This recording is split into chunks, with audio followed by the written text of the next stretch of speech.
Valentine Joubin.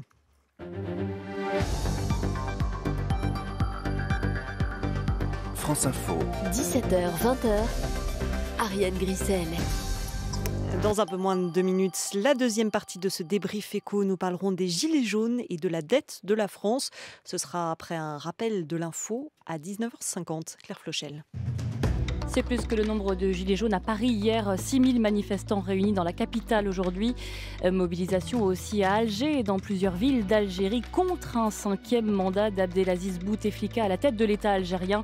Le président sortant est bien candidat au scrutin du 18 avril prochain, mais il s'engage, s'il est réélu, à se retirer à l'issue d'élections anticipées. C'est ce qu'il écrit ce soir dans une lettre lue à la télévision algérienne.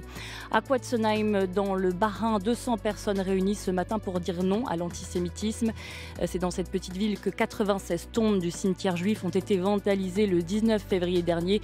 Des croix gammées et taguées sur les sépultures. Ça va souffler fort demain. 35 départements placés en vigilance orange au vent violent à partir de 4 h du matin. Des rafales jusqu'à 120 km/h attendues. La zone concernée s'étend du nord de la Seine au Grand Est en passant par le Loiret. Plus de 633 000 visiteurs contre 672 000 l'an dernier. La 56e édition du Salon de l'Agriculture a fermé ses portes ce soir à Paris. Et puis Dragon, la nouvelle capsule de SpaceX, a réussi à s'amarrer automatiquement à la station spatiale internationale ce matin.